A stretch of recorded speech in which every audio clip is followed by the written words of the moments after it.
Well, developing a story now. A scary situation in Kentucky Saturday evening last night as 5 people were injured in a shooting along an interstate there. Now the search is on for a man possibly responsible. The scene halting traffic for hours. And one woman from Rochester was driving through Kentucky at the time. Gio Battaglia spoke with her today and joins us now in studio with her experience. Gio. Isabel, Christina Donato says she and her friend Jeremy have taken the drive from Rochester to Kentucky multiple times. But this recent trip yesterday was one that still has them shaken up.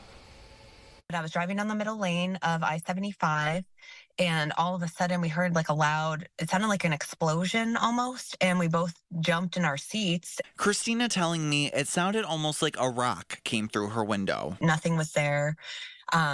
So we didn't know what it was, but Jeremy said, was that a gunshot? And I said, no, it couldn't be a gunshot. That's when Christina and Jeremy saw a white pickup truck pull off to the shoulder, initially thinking they had blown a tire, but Christina says it was a much louder sound. And then about 2 minutes later, we just saw flocks of police vehicles and ambulances in the northbound lane. So we knew something had happened, but we didn't know what.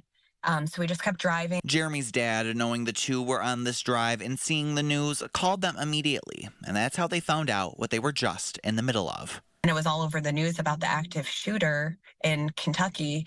So we pieced it together that we had just driven through it.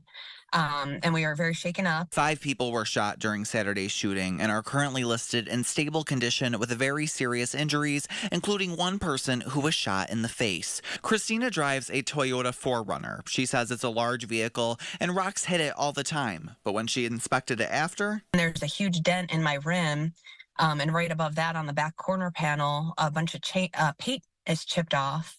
And we kind of pieced it together that, oh my God, we were probably in the crossfire. And if I had to guess, I would think that the white pickup truck was actually the one that was shot and the bullet ricocheted off and hit my vehicle.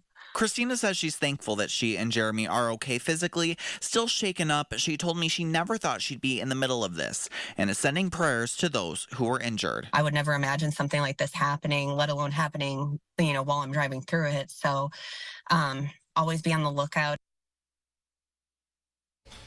And deputies in Kentucky said they have found an SUV and a gun belonging to the man who is now a suspect in this investigation. No arrests have been made at this time.